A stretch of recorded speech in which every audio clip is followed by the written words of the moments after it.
Hacıqabulda avtomobil körpüdən aşıb, 2 nəfər xəsarət alıb. Hadisə Bakı-Qazax magistralının Hacıqabul rayonu Nəvayi qəsəbəsinin ərazisindən keçən hissəsində qeydə alınıb. Gəncə sakini 1951-ci il təvəllüdlü İsmailov Dəmir Əli oğlunun idarə etdiyi Mercedes markalı avtomobil idarəetməni itirib. Yoldan çıxan avtomobil yeraltı keçidin dəmir səddini qıraraq keçidə düşüb. Nəticədə sürücü və avtomobildə olan sərnişin Gəncə sakini 1970-ci il təvəllüdlü Bayramova yeganə Şəmil qızı xəsarət alıblar. Onlar Hacıqabul rayon xəstəxanasına və daha sonra Şirvan xəstəxanasına yerləşdiriliblər. Faktla bağlı araşdırma aparılır. Şəmkirdə 12 yaşlı qızı qətlə yetirməkdə şübhəli bilinən şəxs tutulub.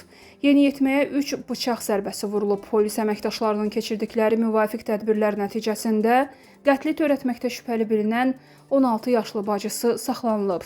O, qətlə yetirilən yeniyetmənin bacısıdır. Faktla bağlı araşdırma aparılır. Ağdamda qadın işlədiyi ərazidə dünyasını dəyişib. Hadisə dünən saat 13 radələrində Mərzili kəndinin ərazisində baş verib. Bərdə rayon sakini 1960-cı il təvəllüdlü xanım Qeyiz qızı Məmmədova sahədə soğan yığımı zamanı halının pisləşməsi nəticəsində dünyasını dəyişib. Araşdırma aparılır.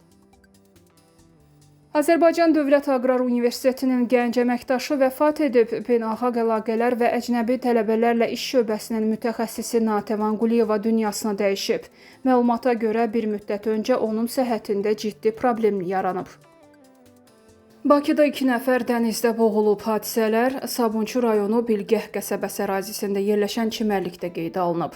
25 yaşlı Muradov Gülhüseyn Elşanoğlu və 43 yaşlı Quliyev Talih Akifoğlu eyni gündə qeyd olunan çimərlikdə boğularaq ölüblər. Araşdırma aparılır.